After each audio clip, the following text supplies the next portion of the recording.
Yeah, I also need to put my phone on silent. Testing 1 2 1 2. Oh, sawa. Nani anakam? Brown. Testing 1 2 1 2. Yeah, I know, right? Okay. Okay. All right. Hi guys, my name is Ellein Nasieku and this is Samburu Chronicles. I love nature. I am your everyday girl with a bit of twist. I am a project manager.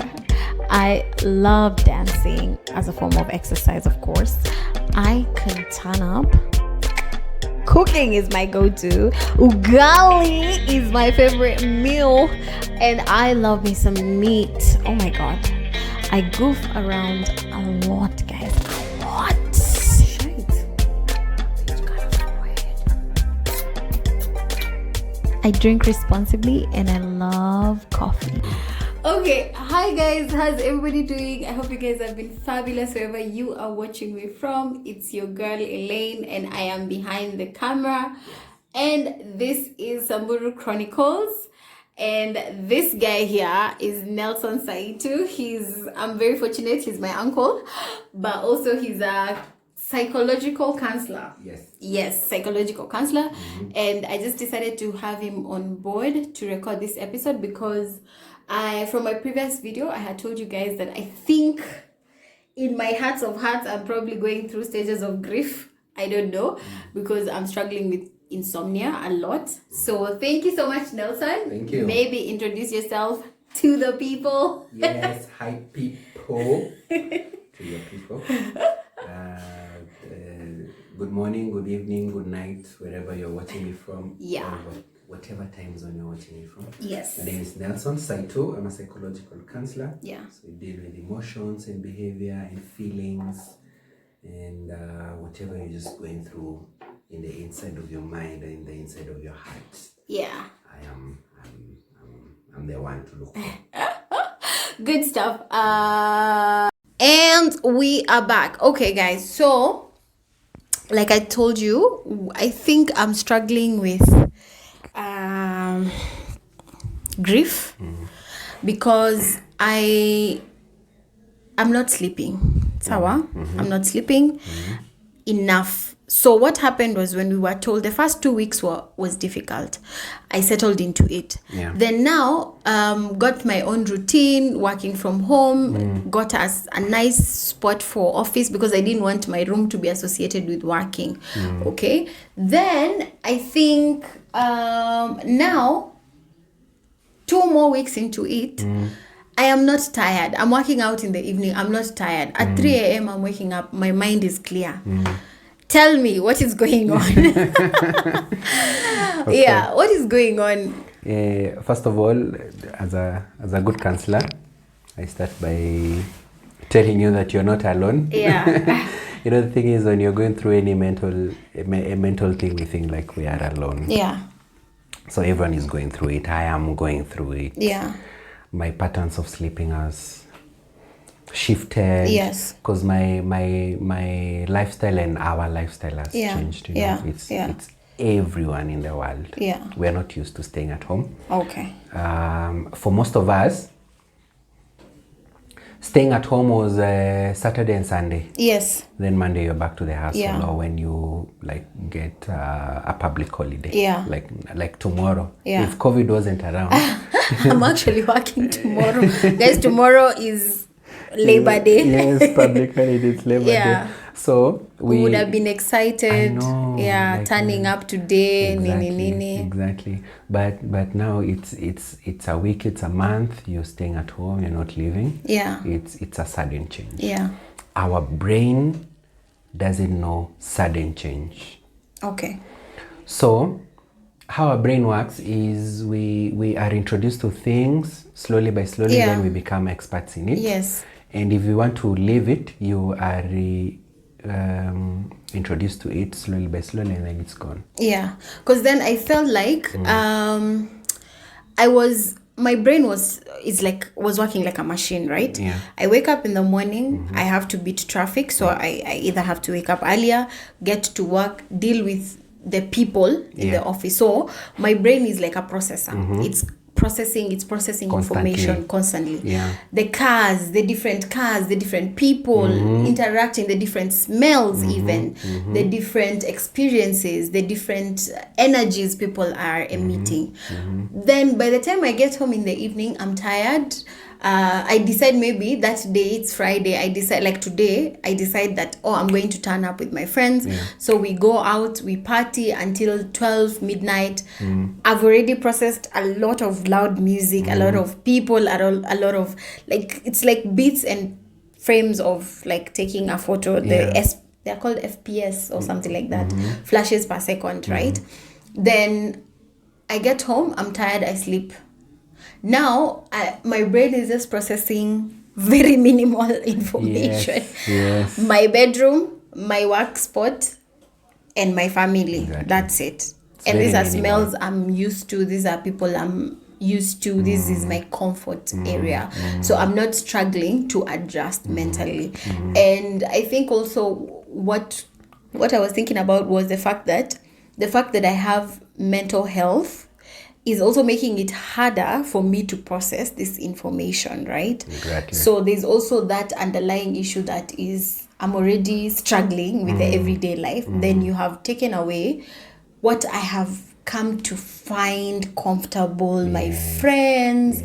I've selected my friends, I've selected my environments.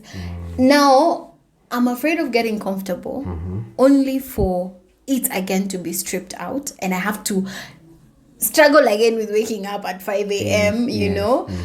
So how am I supposed to, am I grieving? Am I at loss? Is it a breakup? I don't understand. It's a mixture of all that. Yeah. It's a mixture of all that. Yeah. You see, what happens is, okay, so what happens is, whenever we're faced with a situation, it comes to our brain. Our brain uses its already existing resources to solve the problem. And then now we have a solution. Now that happens on a daily basis. Now COVID comes, we don't know it. We have no prior information about it. We've not lived through a pandemic. I think the only epidemic we lived through is HIV. Yes. And it's been years now.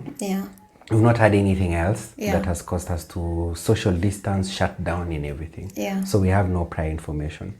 So this COVID comes with all its curfews and lockdowns. It meets our brain, we know nothing. So we crash naturally. Because we have no information about it. And that's the reason why we are going through the grieving, the loss, the stress, the depression, because now it just comes with a lot of we've lost our friends, we've lost our places of eating, a lot of relationships have broken down. We've just lost our normal. Is gone. So you are right. We are going through stress, depression, loss, and grief. And we will get back to through that, because I don't think we were normal before, but we will get back to that later. Okay. We'll be in that conversation. But then our normal quote unquote has been interrupted. Totally. So we are facing a death of some sort. True. So tell me about the stages of grief and how we can be able to work ourselves through that. The first one, which is I think everyone goes through it. Shock and denial. Yes, we were we were still partying and we went through forced quarantine because we were in denial. I remember I was leaving work one day and then there was this press conference and then we have 5 cases. Like, whoa. 5 cases. This thing is here. Then it's 10, then it's 20, then it's curfew. And we were so in denial with curfew. We were beaten. we were whooped like 7 o'clock. That's nothing. And we suffered a lot. We were still in denial. Some of us are still in denial a bit. So that's the first stage, because it's sudden. Yeah. Like any other loss, it's sudden. Unless you are prepared for it, it will not be really sudden. Yeah. Then you go to stage number 2. I think back to denial, I think because this thing has been happening from around December there, right? Yeah. For us, it only hit us maybe February towards March. I think we never thought it would hit us. Yeah, and you remember I used to say, Africans can get it. You know, Africans, we were immunized. Yes, we eat well. So we were still in a state of denial, even though this thing was already happening around the world. Exactly. And that's why we never closed the borders. True. And that's why we were like, no, let's wait. And now, number 2, guilt. Then it comes here. Number 2, guilt, pain, shame. Yeah, and speaking about that, I think also I'll just add people losing their jobs. It's true. And others still remaining fortunate to have their jobs. Yeah. Then is that... It's a bit weird because you don't know how to... You're happy for yourself. Exactly. I'm happy that I have my job, but I'm also not... I don't want to be happy because somebody else has also lost their jobs. Exactly. So I'm in a state of limbo, confusion. Yeah. I don't know what to feel. It's the guilt. I was going shopping the other day. Yeah. And before I entered the supermarket, there were some kids. Yeah. Who were, like asking for food. Yeah. And I felt so guilty in my head if I will enter in this supermarket, having the ability to at least buy a meal called bread or something like that, and just pass them. Without, Yeah. And so, for my own protection against guilt, I had to do double shopping. Okay. For them and for me. Okay. But that's so noble of you. Thank you. But see, you could just walk. Yeah, you could have easily gone in and gone out. Yeah. You sort out yourself. I know other people are like that. But it's time to help. It's time to help out. But the worst form of guilt and shame, especially guilt and shame, is being in a position where you're so guilty and shameful of yourself for not being able to take care of yourself at this particular moment. The fingers is pointing to me. The fingers is pointing towards you. Yeah. That's the worst bit about stage 2 of grief. Yeah. The guilt. You're feeling guilty. You're feeling responsible for that situation. Okay. I don't have enough savings. Yeah. I don't have a house of my own. Yeah. I think this is the point where I was talking with a friend of mine, and we were envying people who built up country. Yes. You are in up country. You have like 30 acres. You have a house. You have electricity or solar. You have a farm that is full of vegetables and food. Yes.